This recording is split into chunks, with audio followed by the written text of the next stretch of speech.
ฒนาคุณเจ้าเป็นลูกแม่ใต้แล้วก็เป็นมิสเวิร์ไทยแลนด์2026หรือ2559เจ้ายินดียินจงเจริญป้องกุสุยินดีมากๆที่ได้เจอทุกคนนะคะค่ะก็ตั้งแต่ก้าวเข้ามาในวันนี้ก็รู้สึกอิ่มใจรู้สึก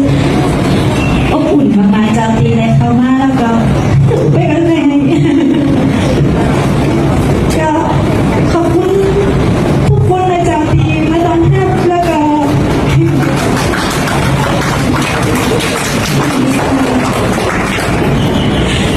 ขี้ให้นิดหน่อยแต่ว่าก็พยายามที่จะขอบคุณนะเจ้าแล้วก็รู้สึกอบอุ่นมากๆเจ้าตีได้เข้ามาแล้วก็เป็นอันนี้ครั้งที่2เจ้าตีได้เข้ามาในวัดของเราเมื่อก่อนมาอันตี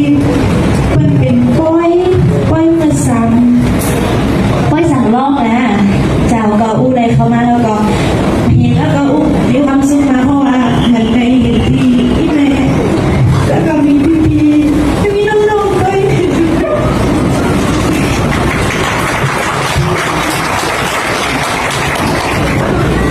ซึ่งหนูไม่คิดว่ามันจะได้รับความอบอุ่นขนาดนี้ก็รู้สึกภูมิใจมากๆค่ะที่นำเสนอความเป็นไทยใหญ่แล้วหนูก็อยากบอกว่าจริงๆแล้วตัวหนูเองภูมิใจมากแล้วคือแอบรู้สึกเสียดายที่ไม่สามารถสื่อ